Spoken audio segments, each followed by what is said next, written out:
One of Japan's most iconic elements is slowly growing popularity in Western culture, and that is called anime. What ignited that popularity? It could be caused by Dragon Ball, Pokemon, Sailor Moon, and etc.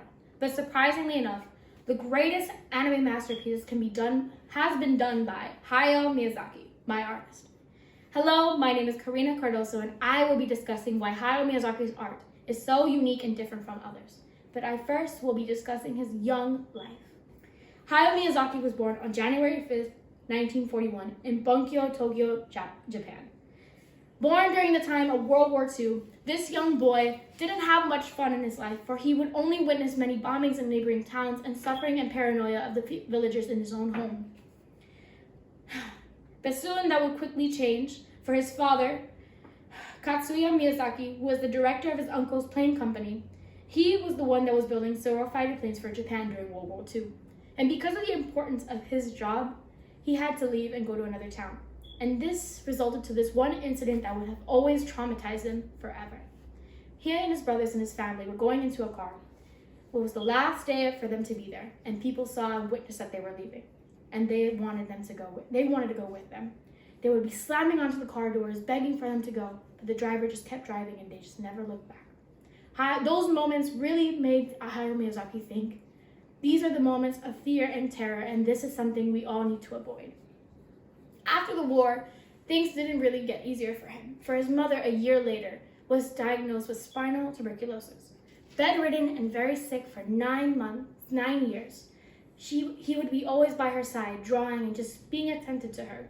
But then, in 1956, his mother sadly passed away.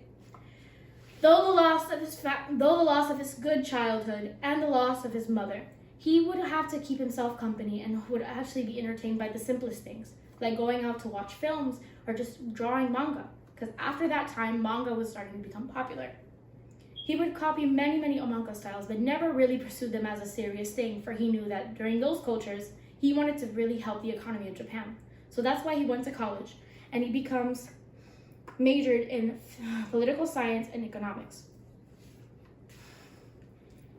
From there, he graduated, and then he witnessed the first animated colored film, Tales of the White Serpent.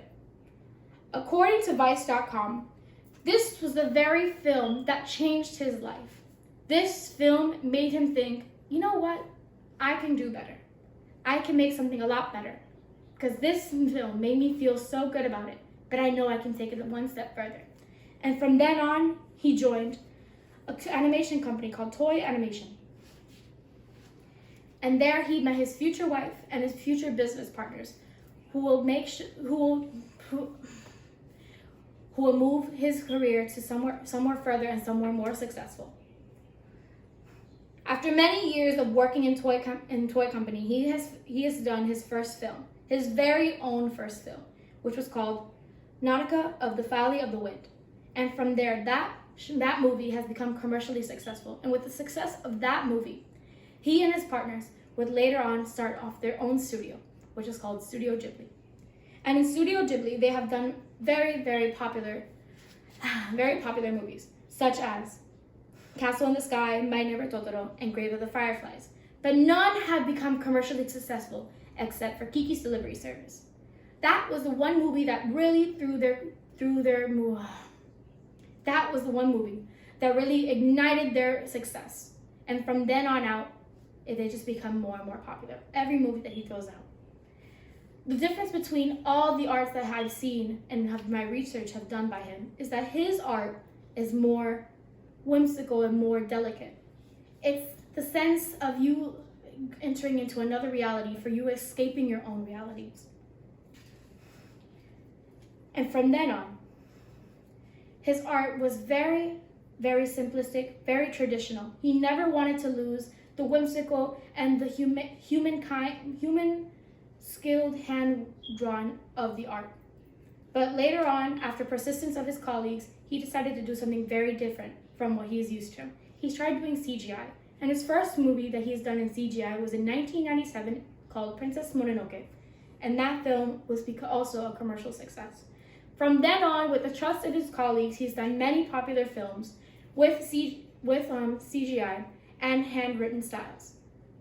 These are the films that have taken people away from all the problems in their worlds, and it was a means of escape for other people.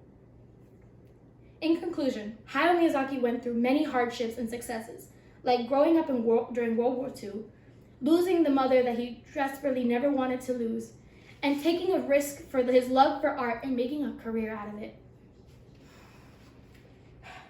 His love for manga and art has really changed him, and he wanted to capture the essence of you escaping from a reality, from your reality of negativity, anything that had really made you upset. His films has been directed for mostly children, but adults can watch it too, for they can rewatch it and understand the situation that's going on. It's like you entering into another world and you enjoying that moment of escape. That's why I've chosen Hayao Miyazaki. His art is so beautiful, so whimsical. It's capturing. It can take you into another world, and that's why it's very popular. And that's why I say that has been my speech about Hayao Miyazaki. Thank you.